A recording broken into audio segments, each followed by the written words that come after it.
বন্ধুরা, IPL 2026-এর mini auction আসতে আর বেশি দেরি নেই। আর তার আগেই কেকেআর ম্যানেজমেন্ট নাকি ছেড়ে দিতে চলেছে এমন 8 জন বড় তারকাকে যাদের নাম শুনলে আপনি বিশ্বাসই করতে পারবেন না। তাহলে কারা আছেন এই লিস্টে, কেন তাদের রিলিজ করা হচ্ছে, সবকিছু জানতে পারবেন আজকের এই ভিডিওটিতে।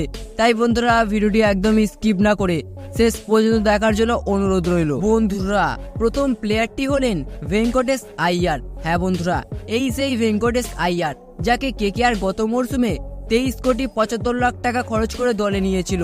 কিন্তু সেই মরশুমে তার ব্যাট একেবারেই নীরব ছিল। 11টি ম্যাচে তিনি মোট করেছিলেন 142 রান। তাই কেকেআর ম্যানেজমেন্ট তাকে এইবার মিনি অকশনের আগে রিলিজ করবে এবং পরে কম দামে আবারও কিনে নেওয়ার চেষ্টা করবে।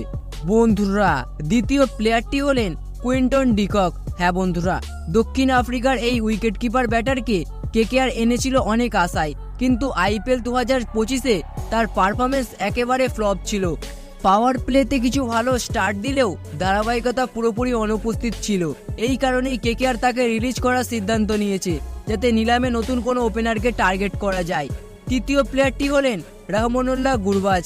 হ্যাঁ বন্ধুরা, আফগানিস্তানের এই এক্সক্লুসিভ উইকেট কিপার ব্যাটার তার আক্রমণাত্মক ব্যাটিংয়ের জন্য পরিচিত।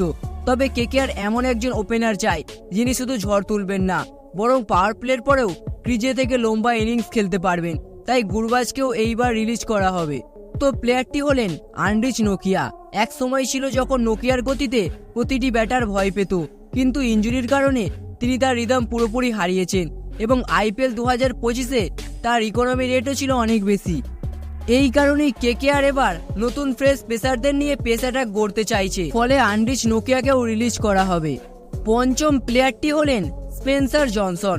অস্ট্রেলিয়ার এই পেসারকে অনেকেই বলেছিল নেক্সট মিচেল স্টার্ক, কিন্তু ফিটনেস সমস্যা এবং অনিয়মিত ফর্মের কারণে তিনি পুরোপুরি ব্যর্থ হন। তাই তাকেও কেকেআর এইবার ছেড়ে দেবে। ষষ্ঠ প্লেয়ারটি হলেন মোয়েন আলী।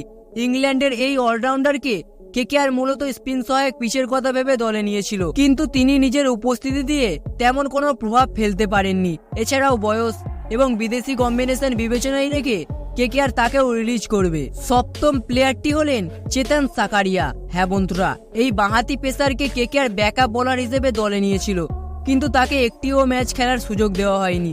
তাই স্বাভাবিকভাবেই তিনি এইবার রিলিজ হবেন। অষ্টম প্লেয়ারটি হলেন মায়াঙ্ক মার্কান্ডে। এই লেগ স্পিনারকেও কেকেআর গত মরশুমে একটিও ম্যাচ খেলায়নি। যে দলে ইতিমধ্যে সুনীল নারিন এবং বরুণ চক্রবর্তী রয়েছেন, সেখানে তৃতীয় স্পিনারের জন্য দলে জায়গা পাওয়া প্রায় অসম্ভব।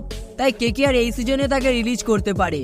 তাহলে বন্ধুরা, এই ছিল সেই 8 জন খেলোয়াড় যাদের কেকেআর আইপিএল 2026-এর মিনি অকশনের আগে রিলিজ করতে চলেছে। তো বন্ধুরা, আপনারা কি ভাবছেন, এই সিদ্ধান্তগুলির মধ্যে কোনটি সঠিক আর কোনটা ভুল? আপনার মূল্যবান মতামতটি অবশ্যই কমেন্ট বক্সে লিখে জানাবেন। তো বন্ধুরা, ভিডিওটা দেখে যদি একটু ভালো লেগে থাকে তাহলে ভিডিওটিতে অবশ্যই লাইক করে দেবেন এবং চ্যানেলটিতে নতুন হলে অবশ্যই চ্যানেলটি সাবস্ক্রাইব করে দেবেন। ধন্যবাদ।